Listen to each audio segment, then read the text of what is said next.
¿Cómo les va? Buenas tardes. Gracias por sumarse a esta edición de Encuentro Digital CNN.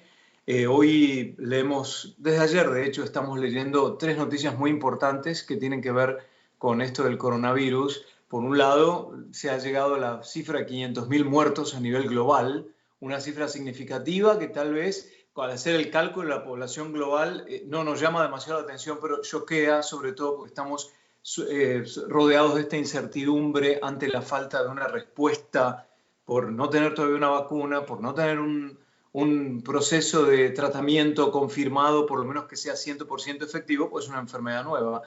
Y por otro lado, tenemos que encarar el tema también del plasma, ¿no? Aquellos que han tenido la enfermedad, que la han transitado, han salido de ella, se convierte en una herramienta muy positiva para controlar el tema del SARS-CoV-2 y la enfermedad, el COVID-19.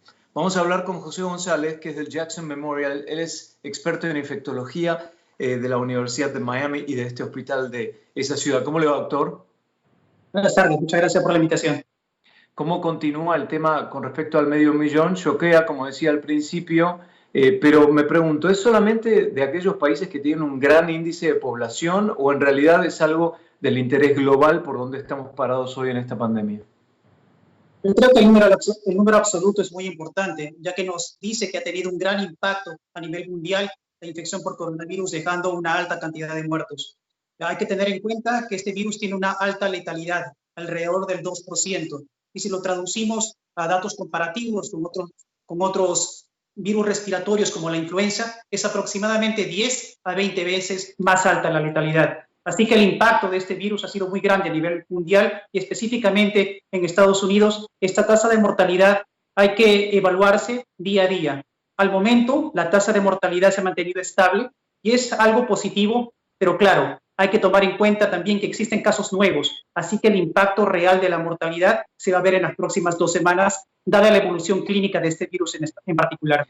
¿Y usted se refiere a eso particularmente porque ha habido una subida en cuanto a los contagios, sobre todo en Estados Unidos, en algunos otros países en estos últimos días? Parece que hay como una fatiga, ¿no?, a nivel social para aceptar el confinamiento y la gente, como no lo puede ver, dice, no pasa nada. Salen y 2 semanas más tarde están infectados.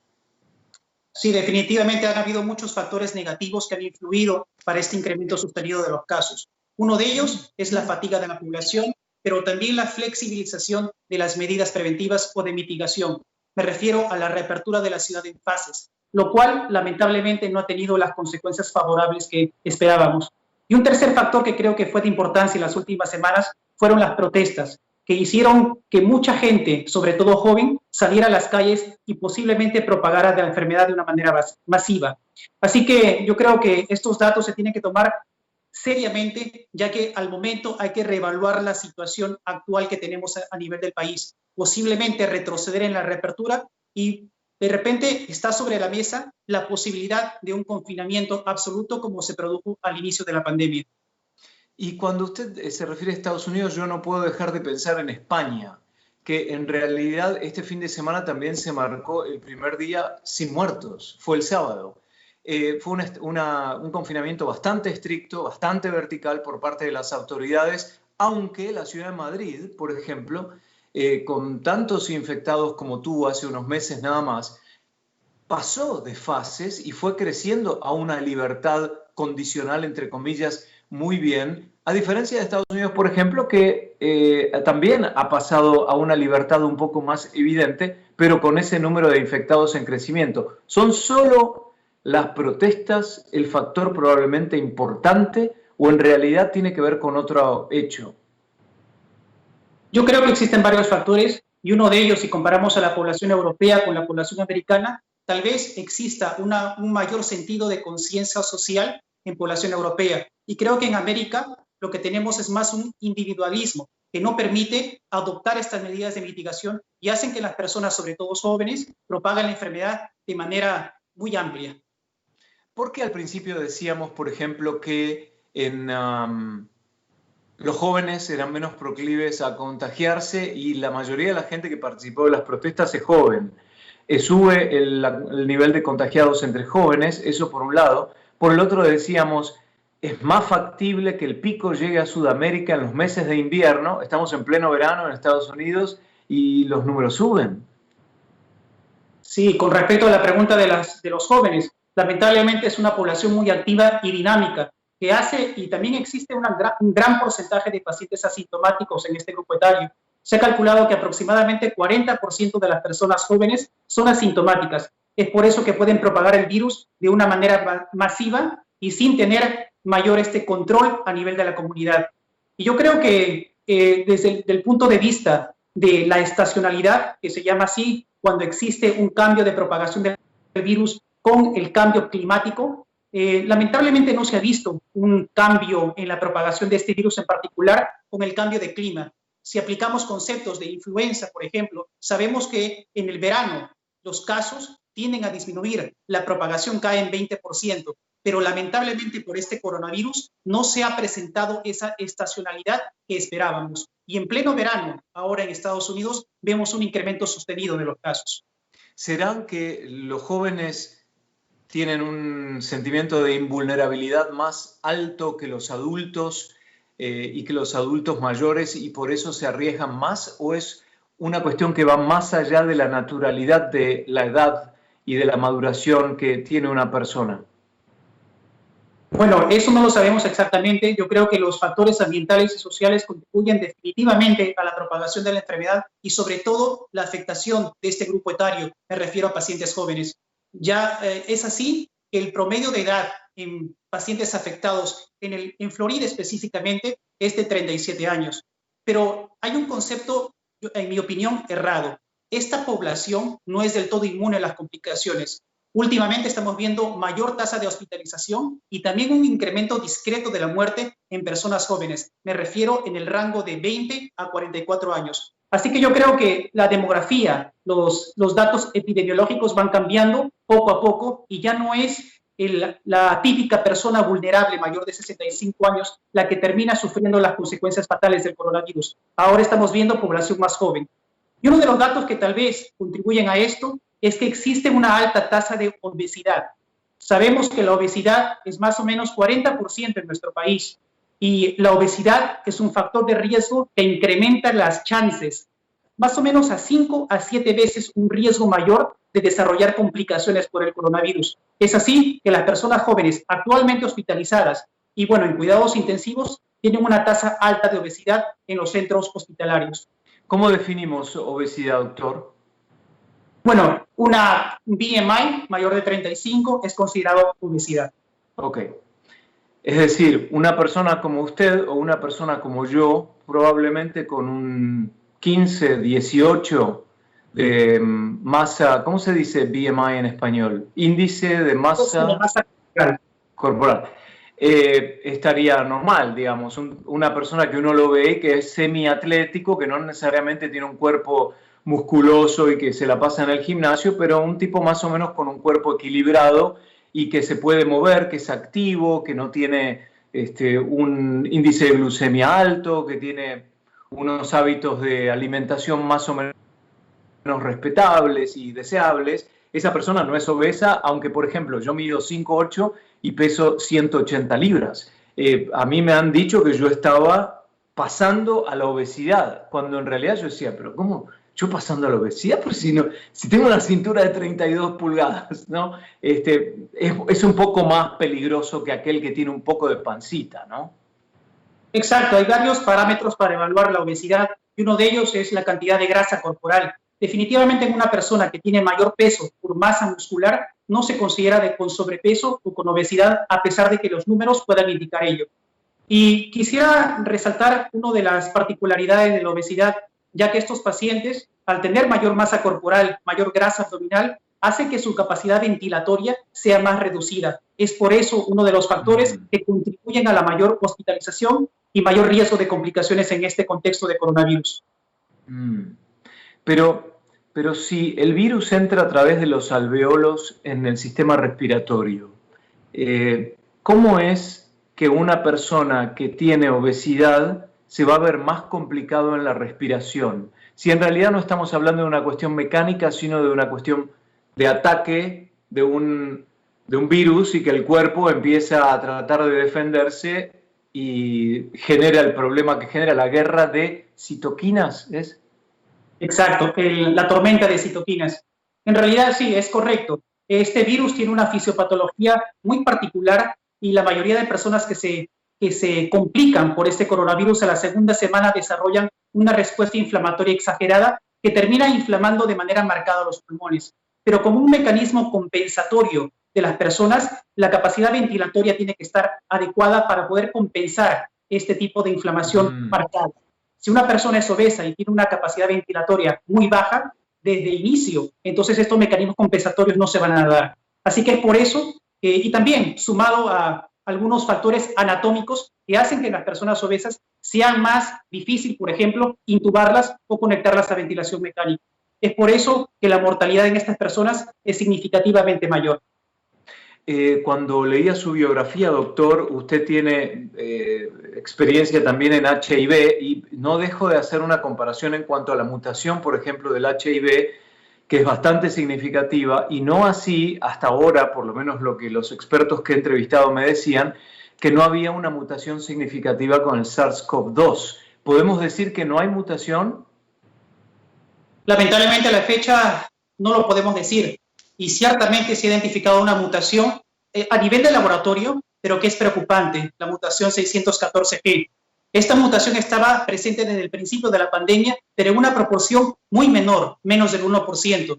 Pero los estudios actuales a nivel microbiológico, virológico, nos están diciendo que esta proporción de cepas mutadas está llegando a un 70%, lo cual es preocupante, ya que estas cepas mutadas tienen, en teoría, una capacidad de infectar los alvéolos mucho mayor que las cepas descritas inicialmente. A ver si entendí bien. Es decir, antes había un índice menor al 1% de cepas mutadas y ahora está llegando al 70%. Exacto. Son datos que tenemos a nivel de laboratorio que no necesariamente se van a replicar a la población en general, pero al menos es una alarma de que cosas están cambiando a nivel virológico. Así que es un dato. ¿Y esa curva no crecería también con el número de infectados? Porque uno puede decir que al principio no había tanta gente para evaluar y ahora hay mucha más gente. Entonces, como que se espera un crecimiento de esa curva en forma natural. Exacto. Y es por eso que menciono que la propagación o los casos nuevos tiene una razón multifactorial. Uno de ellos puede atribuirse también al virus, pero hay que recordar que estos cambios en la cepa o la mutación del virus se han producido a nivel de laboratorio y no se sabe cuál es el impacto real en el cuerpo humano, porque no es lo mismo evaluar en cultivo celular a nivel de laboratorio y en niveles reales a nivel del cuerpo humano. Pero es una teoría que se está barajando en la actualidad. Antes de pasar al tema del plasma convaleciente, me gustaría preguntarle por el Jackson Memorial en la ciudad de Miami, teniendo en cuenta la composición socioeconómica y étnica de la ciudad de Miami. ¿Quién es el típico paciente que acude al Jackson Memorial y cuál es el típico paciente que ha acudido últimamente, si lo podemos poner en grupos, en cuanto a infecciones con coronavirus? Sí, tenemos una predominancia de población latina en Miami y específicamente en el Jackson Memorial Hospital y también una población con recursos bajos. Así que la típica persona que ingresaba hospitalizada al Hospital Jackson Memorial Hospital, tendríamos que diferenciarlo. Probablemente hace 2 o 3 meses, la típica persona era aquella que tenía mayor de 60 años con múltiples comorbilidades. Me refiero a hipertensión, diabetes y otras enfermedades como, por ejemplo, insuficiencia renal. Pero actualmente estamos viendo población latina mucho más joven. Como mencioné, la edad promedio de estos pacientes está en el rango de los 37 años. Así que ese tipo de demografía ha cambiado últimamente. ¿Y el perfil socioeconómico, doctor? Al momento todavía se ve pacientes de recursos bajos, como la población predominante que es hospitalizada en el Jackson Memorial Hospital. Porque mucho se dice que el típico target, ¿no? El típico blanco del SARS-CoV-2 es gente de un aspecto socioeconómico impactado, negativo, que en general viven en hogares más pequeños, con mucha gente dentro del mismo hogar, que no pueden dejar de ir a trabajar porque necesitan comer, que arriesgan un poco el tema de las tres herramientas que tenemos, el distanciamiento social, el uso de máscara y la higiene personal, por una cuestión de tiempo y circunstancia, de necesidad de ir a trabajar y de estar amontonados con mucha gente. ¿Se tiene en cuenta ese factor al analizar o no? Sí, claro que sí, y ese es un factor muy importante, sobre todo en países latinos. A nivel de Sudamérica es lo que está pasando con países como, por ejemplo, Perú y Chile, en donde la situación socioeconómica o la crisis social que se vive desde hace mucho tiempo no permite adaptarse a estas medidas de distanciamiento social o de mitigación en general, ya que la crisis social no permite que una persona deje de trabajar para cuidarse del coronavirus. He tenido muchos comentarios de personas de bajos recursos que nos han comentado que prefieren incluso evitar morir de hambre que de coronavirus, claro, porque el hambre mata más rápido que el coronavirus. Así que este concepto... perdón. No, adelante. Yo creo que este concepto es muy importante porque nos refleja la crisis social y de desigualdad que se vive en Sudamérica en estos momentos todavía. Aunque, doctor, también se ha politizado el mensaje, se politiza el tema del COVID-19 en todo el mundo y está trayendo consecuencias realmente significativas, gente que toma una postura simplemente por una creencia política y a partir de ahí se maneja. Yo creo que hay que hacer hincapié en las tres herramientas que tenemos hoy y me gustaría preguntarle ahora, porque una de las herramientas muy pero muy importantes es el plasma del convaleciente, ¿no? ¿Ustedes qué experiencia han tenido con ese programa en el Jackson Memorial y cómo funciona más o menos para que la gente lo pueda comprender? Sí, bueno, afortunadamente hemos tenido una experiencia muy favorable con el uso del plasma del convaleciente, que básicamente consiste en el plasma de una persona recuperada por coronavirus. Este plasma tiene anticuerpos neutralizantes que pueden inhibir la replicación del virus. Es así que estas personas, el plasma de estas personas es transfundido a una persona que está activamente enferma, ya sea en el hospital, en cuidados intensivos o de forma crítica. Así que de esta manera se inhibe la replicación y aparte se modula el sistema inmunológico. Y hemos tenido muchas recuperaciones, muchas consecuencias muy favorables de este plasma. Y bueno, al momento, datos locales que tenemos a nivel del Hospital Jackson Memorial Hospital, de 23 pacientes tributarios de este tipo de tratamiento, el 74% de pacientes se han recuperado.